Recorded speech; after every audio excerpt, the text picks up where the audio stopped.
Watch my lips, and I will spell, because they don't just play, but they can rap as well. My idea was that to build Liverpool into a bastion of invincibility, you know, like...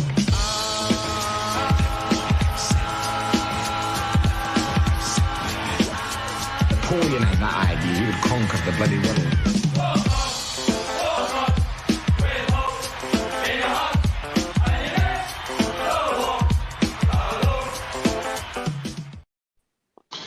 Yes, good evening, Reds fans. Welcome to Football Focus.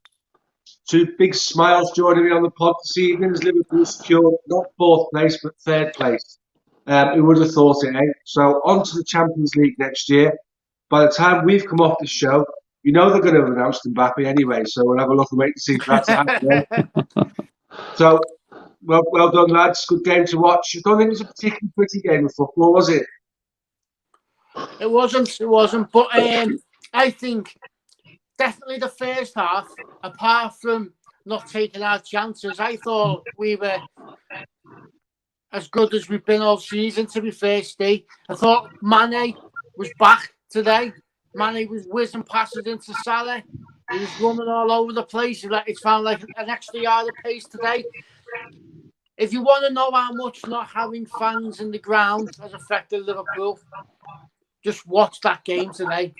Bobby Firmino was very different from what he's been for most of this season. Mane was very different from what he's been for most of this season. And I know every team's had to deal with it, but I think it's affected us a hell of a lot not having fans in Anfield. I totally agree, mate. I agree with Manny. Looked really sharp. The fans made a big difference.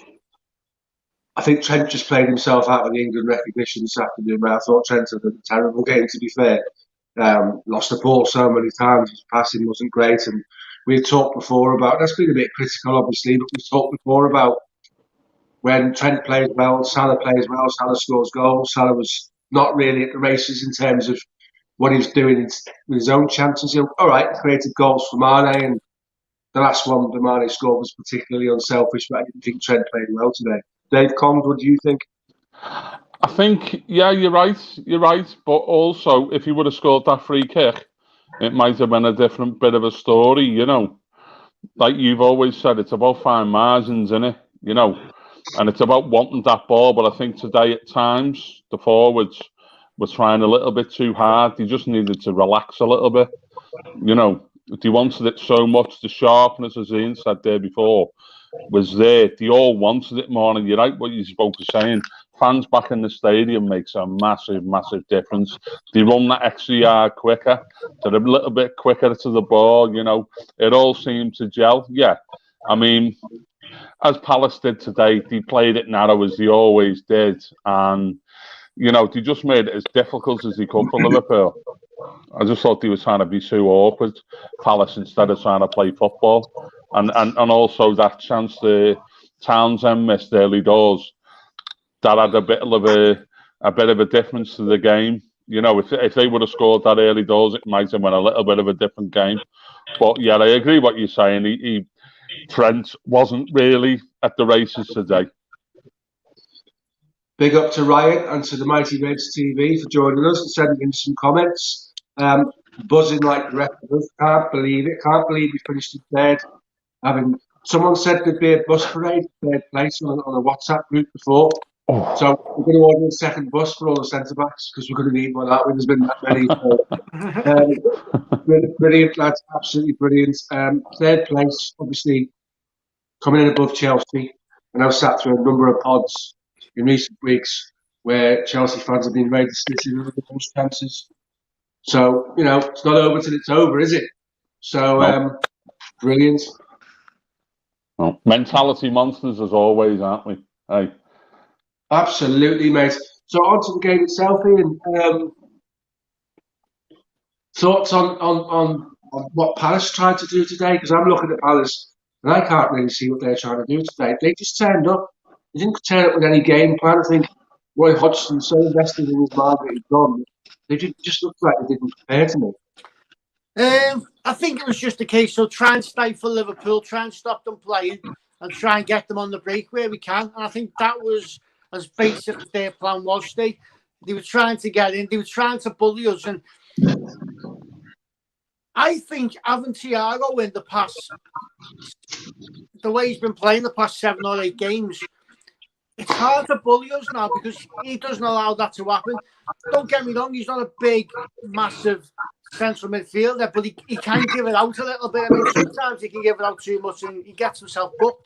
But he's not what people thought he is. He's not lightweight. He doesn't avoid challenges. He goes in there and I've never seen a guy that big, that small, I should say, win so many headers.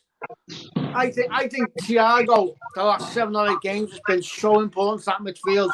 And I think, although the goals came from Mane today, I think that midfield today was absolutely fantastic. The way they loaded up the midfield, it could have made it a real disjointed game. And the way our midfield played, we didn't allow it to be. Fabinho was great to stop him, but he picked out a few good passes again today. And sad to see him go, but I thought Gini was great as well again today. Kept hold of the ball, kept hold of it well, used it well. And you know what, mate? We've got big boots to fill there in the summer.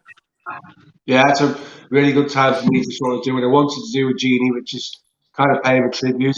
I've never subscribed to the online slaughtering of Genie Wijnaldum, probably because I understand the system and what his job is. And he's equally as important off the ball as he is on it. But people don't seem to recognise that. Is he a legend? For me, of course he is. He's a champion of everything. He's been in 2 European Cup finals, 97 points runners up in the league, and that went down to the wire, which was ridiculously good quality football. Then they win the Premier League, and in the meantime, they win the European Super Cup and the World Club Championship at the same time. There's not many Liverpool players in history you can say at the ground, for whatever the reason, we've got the League, the European, the World, and the European Super Cup on the pitch, being taken photos with the players. I don't mind if people dig me out for it because they've been trying all week. I'm gonna say it right now. I'm gonna have it straight. Gini Wijnaldum is a Liverpool legend. End of.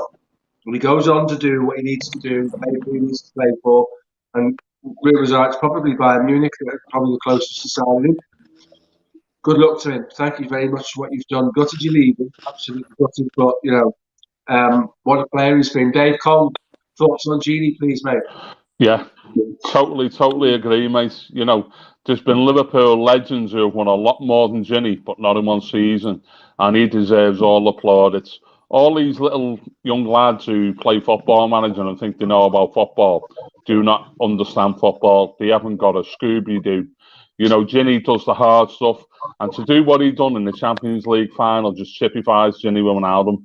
He played his heart out in that game, and he put us back in that game, and he deserves legendary status just on that one game alone. People go on about Divock Origi. Yeah, he done the same, but Ginny Wijnaldum has been Mr. Consistency. I think Klopp said it right, didn't he? We built the club on his legs, built the club on his heart, built the football in his brain. When you have a system like we've got, what you do off the ball is I say it all the time. You're probably getting bored of hearing it, Ian. What we do off the ball is as important as when we have the ball. He sets traps, he fills in spaces, he's defensively aware. You know, it's a big loss, and like you say, and they're massive boots to fill. And it'll take some signing for us to be in a position where we can start to forget Genie. And I don't mean that in a disrespectful way. We have to look forward. But you do that when you've got a player in your side that makes you not wonder and worry about where Genie's gone. That makes sense to you boys. Yeah, totally. I'm just, like, you know what I mean, really grateful to the guy. He's put himself out there and he's been superb since he came to the club.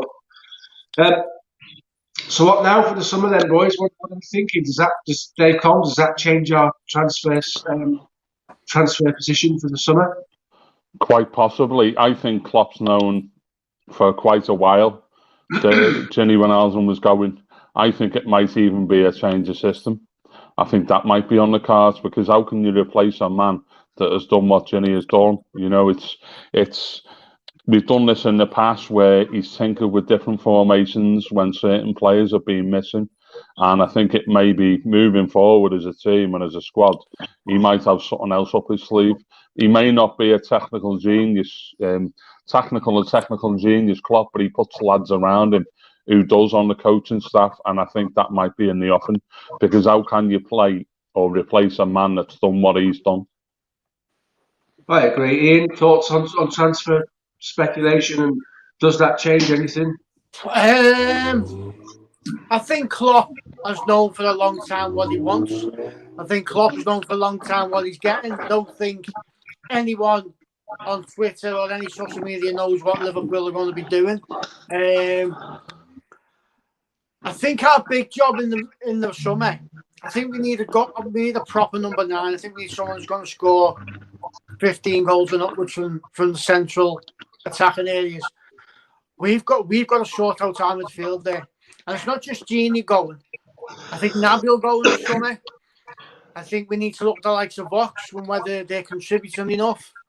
I think Shaqiri will go. But where's the money coming to replace these players? You can't bring all these players you can't replace them all with youth. It doesn't work like that. So there's a lot of work needs doing in the midfield area. We're going to need at least one centre back, I think. I think if Konate's coming, he's a good signing. But I think we could do with bringing in Kabak if needed be. If not, I'd be happy with Gomez, Virgil, Konate and Phillips. I'd be more than happy with that. With Reece Williams needing to come in if he has to come up and go in competitions and that, because I think he's done himself no harm at all. The midfield's a concern for me, Steve. This summer transfer window it's a massive concern because don't get me wrong, you've got Henderson, Thiago. They were fantastic midfielders. Fabinho, well, he's the best player in his position. What worries me is what's behind there and can they do the jobs that's needed. The Ox can't do a Genie role or a Fabinho role. He can't sit. Naby Keita can't even walk up a flight of stairs without pulling a muscle. So that's the one area that concerns me, Steve, midfield and how that's going to look next season. I think when the two lads come back in the centre of defence and we play 20, 30 yards further up the pitch, which we will do because that's what we do with those two. That benefits the Ox because you shut down the spaces and his short burst and acceleration where he drives at people are more effective when the game's compressed a little bit, rather than trying to carry the ball 40 yards, which is what Curtis Jones is trying to do at the moment. And it was interesting to see that he played Curtis in front of Genie last week and changed it at half time. That's the size of the job it is in replacing Genie Ronaldo for me. Transfer market wise, I agree. I think Liverpool's business is almost done in the background. That's the way to go about these things. It would take an astronomical bid for a player they weren't expecting for them to have to go out and replace somebody else that wasn't planned because it's too clever. It works too well for it to be ad hoc. It has to have been strategy. There has to be a strategy. There has to have been a plan. They know who they want. They know what they're going to pay to get them. That business for me is well underway. So I see all these things on Twitter. Antoine Griezmann, the guy's 30 years old and earns £594,000 a week. Dave Conn, you're more likely to play for Liverpool next year than Antoine Griezmann, mate. Hey, give me 500 grand a week, and I'll play like Jimmy Ronaldo. Might be one game, but I'll do it. I think, boys. Also, this is a really good opportunity for us to spend a little moment just to pay a bit of tribute to our keeper, who's had, from a personal point of view, one of the biggest tragedies you can experience in life. I've been there. I know what it's like to go through that. And then to turn it around and play the football he's been playing, go through a confidence wobble, which is understandable given the stuff that's gone on in his life. And then obviously to cap all that, to underline his credentials by scoring a header like that. Ian, just in your thoughts, mate, summarise Alisson for us. Well, mate, last year we did a chat on our old pod about who was the player of the season. I'm pretty sure I picked Alisson.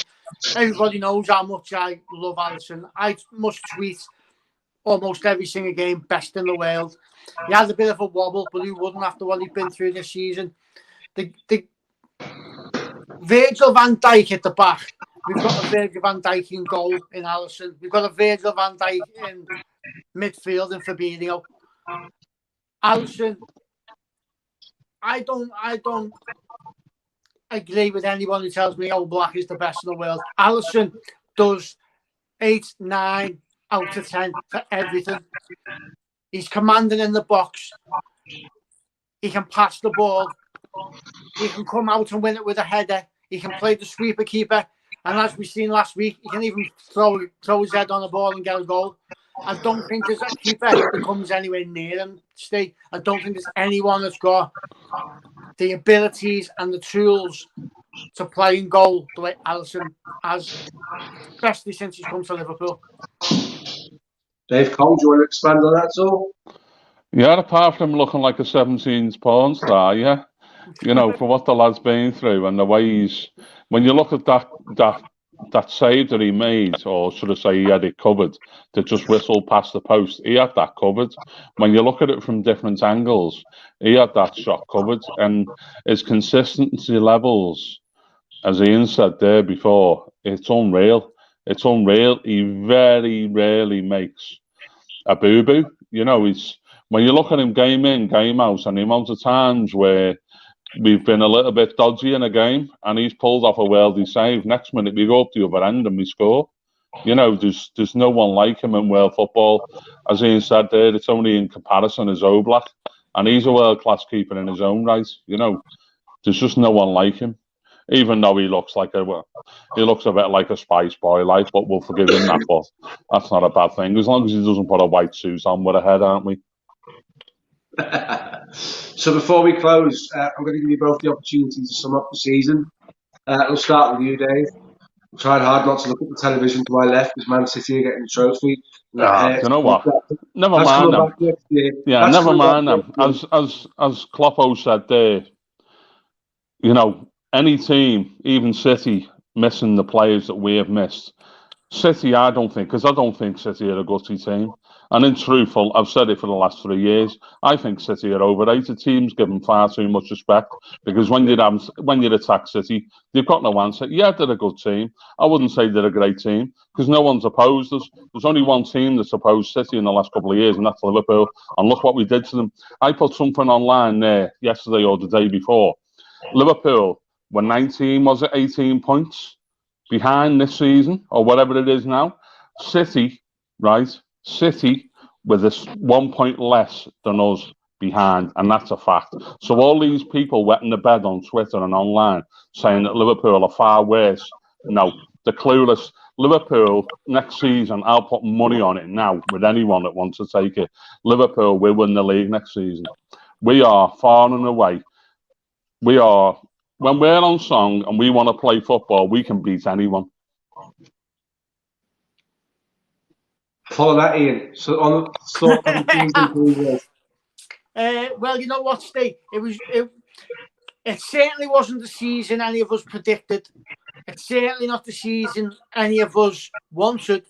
But you know what? It's a happy ending, I think. I think it's been a hard slog of a season for us. Not only did we lose 4 centre-backs, we lost midfielders because they had to go and play at centre-back. Our whole system was broken for what? 3/4 of the season. Liverpool need to be given credit, and not just by pundits and people alike. Liverpool needs to be given credit by their own fans, because Liverpool have come and got a good bashing by their own fans this season. I think we've forgotten how hard they've worked the past 3 to 4 years. They've run themselves into the ground, and you know what?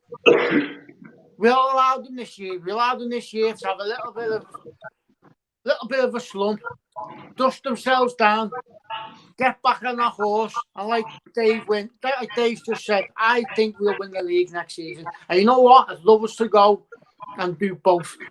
I love us to go and win the league, and I want to see the Liverpool that I've seen the past 2 seasons. And you know what?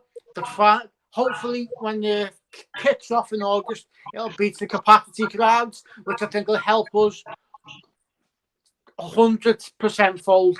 So I'm looking forward to next season now. 6 weeks ago, I couldn't wait for this season to finish.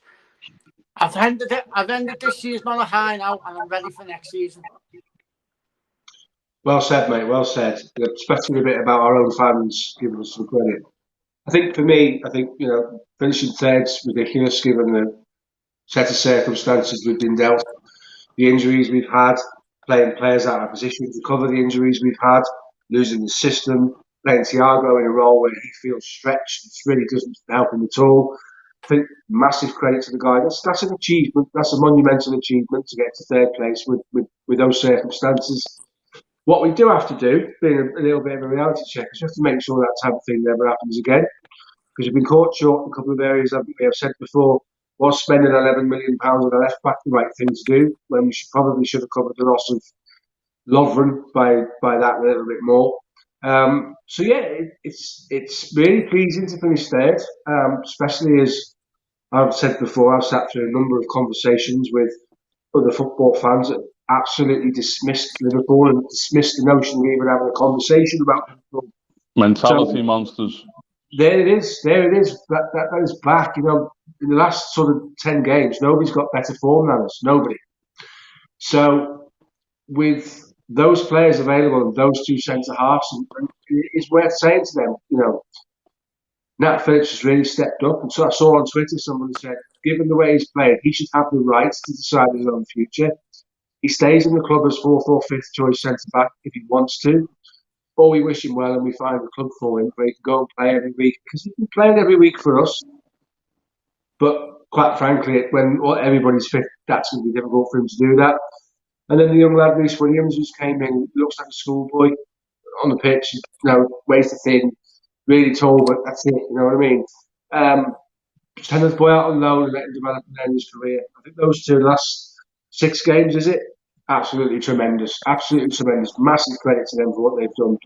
So, for me, great end to a difficult and often disappointing season, which we've all discussed. We've all been on here looking flat when we've lost games. City, Everton, Chelsea games at home absolutely ruined us all. But it's ended well. And we finished, we didn't spend £225 million in the summer, did we? But we finished above the side we did. Above the side, we brought in the manager and everybody said, hey, she's absolutely magnificent. So well played, Klopp and the boys. We'll do a season end review properly, where we'll have a look at things in a bit more detail. This is just a touch on this one. So closing thoughts on today's game, boys. How on what we've achieved just before we leave. Come to you, Ian. Just before you go, mate. Any last thoughts? It was. I enjoyed the game today. The last 6 or 7 games I've enjoyed watching Liverpool, which has been hard to say through the season. I think some players have come into form, like Thiago come into form. I think Alisson, I not only had the dip, but he's come into form the last 6 or 7 games. I think things just came together at the right time for Liverpool when we needed them to. And sometimes that's just how it works. Sometimes fate takes a hand, and that's how things work. I think it would have been a travesty after the last couple of seasons we've had for Liverpool not to be in the Champions League this season and to get another go at it. So who knows, maybe fate might have intervened and got us in there. So yeah, biggest roundup. The biggest thing I can say is rock on the next season. Dave, come to you. Okay, I'm going to say this one now, right? Liverpool Football Club. Our anthem is "You'll Never Walk Alone," through the wind and the storm, and we've done that this season. No one gave us a cat and hell's chance. I said it 6 weeks ago we'd finished third, and I don't want to be a clever bollocks as I'm not. I don't progress to be, but you know what? No one gave us a chance, and we've done it. And all credit to the lads. Everyone wrote us off. And you know what? Them 2 young lads, Reece Williams and Kabak and Phillips, they've kept us in the league this season, as in for going for third, and they deserve so much credit. I'd keep them all, mate. I really, really would, because they deserve it. Obviously, the lads have pulled up trees towards the end of the season. Thiago's come into his own, but massive, massive credit. The lads know what's to be done next season, and Klopp will have us ready. He'll have us ready to attack the league again. You don't defend the league, you attack the league. You ignore what's going on around you, and you go for it. I agree. I read today that today's game was worth £58 million in terms of qualifying for the Champions League. Let's hope we spend it well. Let's hope we bring in a few bodies, which strengthen the squad. Like Ian said, there's a couple to go. For the right reasons, get them playing football somewhere else because they're not playing for us.